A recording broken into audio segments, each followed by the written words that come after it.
জয়রাম বন্ধুরা, আজকে বানাবো পটল পোস্ত। এই দেখো, পটলগুলোকে লাল লাল করে ভেজে নেব। নুন হলুদ দিয়ে লাল লাল করে ভাজতে হবে পটলটাকে আগে।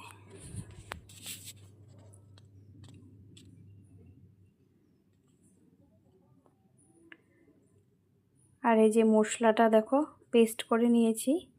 এখানে আছে পোস্ত, কাঁচা লঙ্কা, সামান্য একটু আদা আর একটু সর্ষে দিয়েছি, আর পরিমাণ মতো নুন আর হলুদ গুঁড়ো।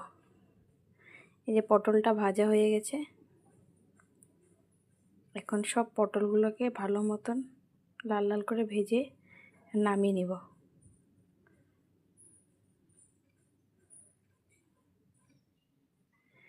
এই যে এখন তেলের মধ্যে একটু সামান্য কালো জিরে দিয়ে দিলাম, আর এখন সব মশলাগুলো একসাথে ঢেলে দেব।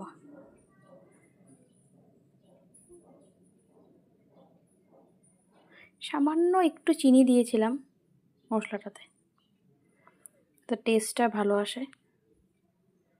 এই যে মশলার থেকে পুরো ভালো মতন তেলটা ছেড়ে দিয়েছে। এই এখন পটলগুলো দিয়ে দেব।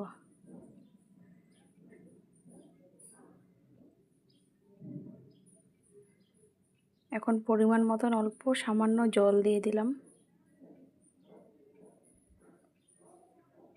এখন ফুটে আসলে নামিয়ে নেব।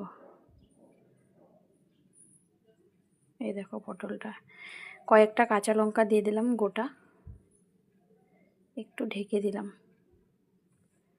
এই দেখো পটলটা কালারটা দেখো কীরকম বাম্পার এসেছে কালারটা। এই যে আমার পটল পোস্তটা রেডি।